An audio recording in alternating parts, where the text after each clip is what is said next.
Good evening everybody, welcome to civil service study. Number 185 है UP PCS के लिए। तो चलिए स्टार्ट करते हैं। इस टेस्ट में भी हम फोकस करने वाले हैं जनरल साइंस के प्रश्नों पर। इससे पहले जो टेस्ट आया था उसमें भी हमने फोकस किया था जनरल साइंस के प्रश्नों पर। बहुत सारे प्रश्न रिपीटेड हैं, कई कई बार पूछे हैं मैंने। ठीक है, देखते हैं कि कितने करेक्ट होते हैं, अपना अंदाज़ा लगाना। तो क्वेश्चन नंबर 1 पर आ जाइए। शेविंग मतलब दाढ़ी बनाने के लिए काम में लेते हैं किसका? अवतल दर्पण, समतल दर्पण, उत्तल दर्पण या फिर इनमें से कोई नहीं, कोई और दर्पण, जैसे कि परवलैक, सिलेंड्रिकल या दर्पण की जगह लेंस का यूज़ करते हो। दाढ़ी बनानी है, हजामत बनानी है, सेविंग करनी है, अवतल दर्पण का प्रयोग करते हैं। और डेंटिस्ट दांत वांत उघाड़ने के लिए वो भी अवतल दर्पण ही है। ठीक है, हाँ लेंस है वो, लेंस, अवतल लेंस। अवतल दर्पण जो है एक गोलाकार दर्पण होता है जिसके उभरे हुए तल पर पालिश की हुई होती है तथा अंदर का तल जो है वो परावर्तक होता है। इसके द्वारा प्रतिबिंब दर्पण के सामने बड़ा बनता है, इसलिए इस दर्पण का प्रयोग दाढ़ी तथा बाल बनाने वाले शीशे के रूप में किया जाता है। कार आप ड्राइव कर रहे हो, कार, ये ड्राइविंग सीट है, साइड में एक मिरर लगा है, यहाँ साइड में एक मिरर लगा है पीछे देखने के लिए, पीछे का ट्रैफिक। पता चला यहाँ से कोई गरगर आती हुई गाड़ी निकल जाए, ठोक दे आपको। ठीक है, तो ये दृश्य जो होते हैं शीशे, इनमें कौन सा दर्पण होता है बताइए? अवतल दर्पण, बेलनाकार दर्पण, उत्तल दर्पण या समतल दर्पण? समतल प्लेन मिरर तो नहीं होगा, प्लेन मिरर तो घरों में होता है अपना चेहरा देखने के लिए। ये होता है उत्तल दर्पण।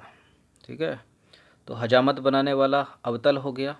ठीक है, दांत उखेड़ने वाला उत्तल लेंस हो गया। और कार के साइड मिरर जो पीछे देखने का यातायात, ट्रैफिक को देखने के लिए, पीछे गाड़ी बाइक जो भी आ रही है उसको देखने के लिए उत्तल दर्पण लगा होता है वो साइड में। तो देखिए उत्तल दर्पण द्वारा जो प्रतिबिंब बनता है वो आभासी बनता है, सीधा बनता है और वस्तु से छोटा बनता है। यानी आपके उस छोटे से शीशे में 6-7 गाड़ियाँ आराम से समा जाती हैं। ठीक है, क्योंकि इसका क्षेत्र होता है बहुत बड़ा और वस्तुओं का प्रतिबिंब जो है एक छोटे से क्षेत्र में बन जाता है जितना शीशा होता है। इस प्रकार उत्तल दर्पण का दृष्टि क्षेत्र अधिक होता है, इसलिए मोटर वाहनों और बसों में चालक के बगल में पीछे के ट्रैफिक के दृश्यावलोकन के लिए जो है इसको लगाया जाता है। नंबर 3 है, चंद्रमा के धरातल पर दो व्यक्ति एक दूसरे की बात नहीं सुन सकते। क्यों नहीं सुन सकते? उनके कान बंद हो जाते हैं क्या वहाँ पर? ऐसा कुछ नहीं है, चंद्रमा पर वायुमंडल ही नहीं है। ऑप्शन नंबर बी है इसका आंसर। तो देखिए ध्वनि तरंगों के संचरण के लिए जो है माध्यम यानी मीडियम की आवश्यकता होती है और सबसे तेज़ चलती हैं ठोस में, द्रव में, गैस में, इसी तरह से कम होती जाती है। ठीक है, चंद्रमा पर वायुमंडल है ही नहीं, इसके कारण क्यों नहीं है? क्योंकि मीडियम नहीं है। अब वायुमंडल नहीं है तो कोई माध्यम उत्पन्न ही नहीं हुआ। ठीक है, सब वैक्यूम बन गया। तो चंद्रमा पर ध्वनि तरंगों का संचरण वहाँ पर नहीं हो सकता, प्रकाश तरंगों का खूब हो सकता है। ठीक है, चंद्रमा के धरातल पर दो व्यक्ति एक दूसरे की बात को नहीं सुन सकते। प्रकाश का होता तभी तो चंद्रमा की सतह चमकती रहती है सूर्य के प्रकाश से। जब दो लोग आपस में बात करते हैं तो कितने डेसिबल की ध्वनि उत्पन्न होती है? इस तरह के प्रश्न यूपी पीसीएस के फेवरेट हैं। जब दो व्यक्ति बात कर रहे हैं तो कितने डेसिबल की उत्पन्न होगी? पत्तों की सरसराहट से कितने डेसिबल की उत्पन्न होगी? ऐसे ऐसे प्रश्न पूछ रखे हैं यूपी पीसीएस ने। तो जब दो व्यक्ति आपस में बात करते हैं तो कुछ की आवाज़ तो धीमी होती है, कुछ की धीरे बात, कोई तेज़ बोलते हैं वो। तो 30 डेसिबल इसका उत्तर यहाँ करेक्ट हो जाएगा। 100 डेसिबल तो बहुत हो गया, 30 से 40 60 तक हो जाता है।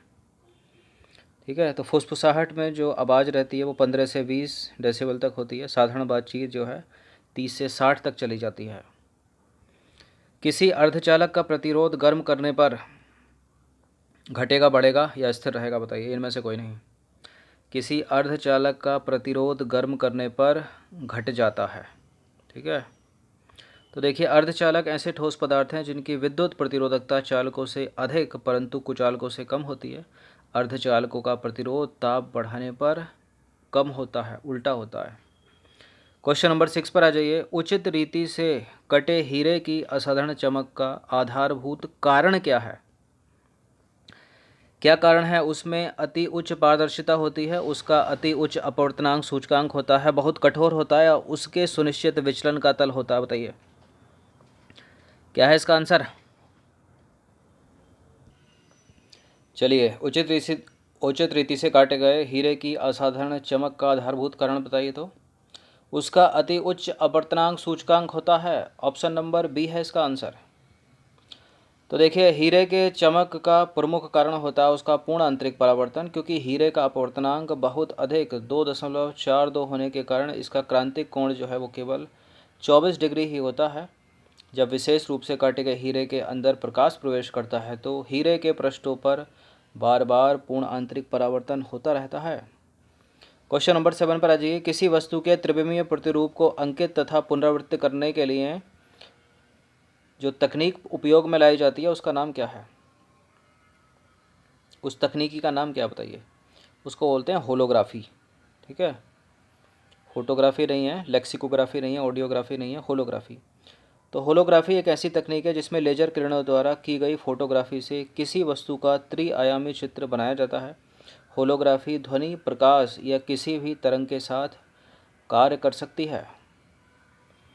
क्वेश्चन नंबर 8 पर आ जाइए। क्षितिज के समीप सूर्य एवं चंद्रमा के दीर्घ वृत्ताकार दिखाई देने का कारण क्या है? क्या है? अपवर्तन, व्यतिकरण, उनकी वास्तविक आकृति या प्रकाशीय भ्रम? देखिए, इल्यूजन तो है ये पक्का, प्रकाशीय भ्रम तो है, लेकिन कारण क्या है इसका? ये प्रकाशीय भ्रम क्यों उत्पन्न हुआ? अपवर्तन के कारण। ठीक है, तो सही उत्तर अपवर्तन होगा, बी मत लगा देना। तो क्षितिज के समीप सूर्य एवं चंद्रमा के दीर्घ वृत्ताकार दिखाई देने का कारण है प्रकाश का अपवर्तन, रिफ्रैक्शन ऑफ लाइट। इंद्रधनुष के रंगों का सही क्रम बताइए। इंद्रधनुष के रंगों का सही क्रम कौन सा है? नीला, हरा, पीला। ठीक है, नीला पीला हरा नहीं है, बैंगनी हरा नीला नहीं है, नीला हरा बैंगनी नहीं है। देखिए, इनका भी एक क्रम होता है, विबग्योर आपने पढ़ा है। तो परावर्तन जो है पूर्ण आंतरिक परावर्तन तथा अपवर्तन द्वारा वर्ण विक्षेपण का सबसे अच्छा उदाहरण है। और आकाश में वर्षा के बाद दिखाई देने वाला इंद्रधनुष में दृश्य क्रम जो है वह इस प्रकार है। बैंगनी है, जामुनी है, नीला है, हरा है, पीला है, नारंगी है और लाल है। ठीक है, विबग्योर, VIVGOR।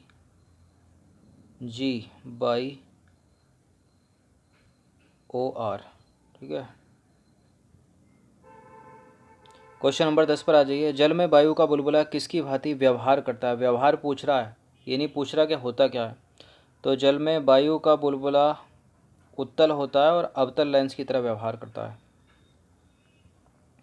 तो पानी में डूबा हुआ वायु का बुलबुला जिसकी सतह उत्तल होती है अवतल लेंस की भांति व्यवहार करता है। पानी का अपवर्तनांक वायु से अधिक होता है, इसलिए जल में डूबे हुए बुलबुले के लेंस की प्रकृति बदल जाती है। वर्षा की बूंदें गोलाकार क्यों होती हैं? वर्षा की बूंदें गोलाकार क्यों होती हैं? पृष्ठ तनाव के कारण, सरफेस टेंशन के कारण। तो देखिए, किसी दिए गए आयतन के लिए गोलाकार आकृति के पृष्ठ का क्षेत्रफल अन्य आकृतियों के पृष्ठ के क्षेत्रफल से कम होता है। पृष्ठ तनाव के गुणों के कारण किसी द्रव का स्वतंत्र पृष्ठ न्यूनतम क्षेत्रफल करने का प्रयास करता है, अतः वर्षा की बूंदें जो है वो गोलाकार होती हैं। साबुन के बुलबुले के अंदर का दाब वायुमंडलीय दाब से अधिक होगा, कम होगा, बराबर होगा या आधा होगा? बताइए। साबुन के बुलबुले के अंदर का दाब वायुमंडलीय दाब से आधा तो नहीं होता, बराबर भी नहीं होता, कम भी नहीं होता, अधिक होता है। तो साबुन के घोल के बुलबुले इसलिए बड़े होते हैं क्योंकि जल में साबुन घुलने पर उसका पृष्ठ तनाव कम हो जाता है और बुलबुले के अंदर का दाब सदैव बाहर के वायुमंडलीय दाब से अधिक होता है। क्वेश्चन नंबर 13 पर आ जाइए। ठंड के दिनों में लोहे के गुटके और लकड़ी के गुटके को प्रातःकाल में छुएं तो जो लोहे का गुटका है वो अधिक ठंडा लगता है, क्यों? क्यों? इनमें से कोई एक कारण है। ये भारी वाला बेकार है यहाँ पर। लकड़ी की तुलना में लोहा जो है ऊष्मा का अच्छा चालक है। Option number B. तो देखिए, लोहा जो है ऊष्मा का अच्छा सुचालक है जबकि लकड़ी है ऊष्मा की कुचालक। प्रातःकाल जब मौसम ठंडा रहता है तब ठंड के फलस्वरूप लोहा ऊष्मा का अच्छा सुचालक होने के कारण अधिक ठंडा हो जाता है, परंतु लकड़ी कुचालक होने के कारण कम ठंडी होती है। यही कारण है कि ठंड के दिनों में लोहा छूने पर लकड़ी के अपेक्षा अधिक ठंडा होता है। क्वेश्चन नंबर 14 पर आ जाइए। शीशे की छड़ जब भाप में रखी जाती है तो उसकी लंबाई बढ़ जाती है। अब बताइए इसकी जो चौड़ाई है उस पर क्या प्रभाव पड़ेगा, वो बढ़ेगी, घटेगी, प्रभावित रहेगी या अव्यवस्थित होती है। ठीक, कहीं से बढ़ गई कहीं से घट गई। शीशे की छड़ जब भाप में रखी जाती है तो उसकी लंबाई और चौड़ाई जो है दोनों बढ़ जाती हैं, तो बढ़ेगी, सी होगा इसका आंसर। तो शीशे की छड़ को भाप में रखे जाने पर इसकी लंबाई के साथ साथ इसकी चौड़ाई भी बढ़ती है, उसमें वृद्धि होती है। क्वेश्चन नंबर 15 पर आ जाइए। यदि हवा का तापमान बढ़ता है तो उसकी जलवाष्प धारण करने की क्षमता भी बढ़ेगी या घटेगी, या कोई प्रभाव नहीं पड़ेगा। पहले बढ़ती है, पहले घटती है, घटती लिखा है, प्रिंटिंग मिस्टेक है, पहले घटती है पुनः बढ़ती है। देखिए बढ़ जाएगी, ठीक है, बढ़ती है। तो वायुमंडल की जो आर्द्रता है और जो तापमान है उनमें प्रत्यक्ष संबंध है। हवा में किसी निश्चित समय पर जलवाष्प धारण करने की शक्ति उसके तापमान पर निर्भर करती है। हवा जितनी ही गर्म होगी उसकी नमी धारण करने की क्षमता जो है उतनी बढ़ जाएगी। ठीक है, फॉर एग्ज़ाम्पल के तौर पर सर्दियों में देखिए गीले कपड़े जो है इतने लंबे समय तक सूखते हैं क्योंकि हवा रहती है ठंडी, ऊपर से सनलाइट भी नहीं रहती। ठीक है, अब गर्मी क्या, अगर रात में भी आप जो है अपने कपड़ों को बाहर डालोगे तो वो 1 से 2 घंटे के अंदर पूरे सूख जाते हैं क्योंकि हवा इतनी गर्म है। ठीक है, अब हवा चलती है, मान लीजिए हवा आई, यहाँ कपड़े पड़े हैं, उनके अंदर क्या है, नमी है, पानी है, तो तुरंत उसको सोख लेगी वो। ठीक है, चलिए इनकी प्रैक्टिस एक बार कर लीजिएगा। धन्यवाद।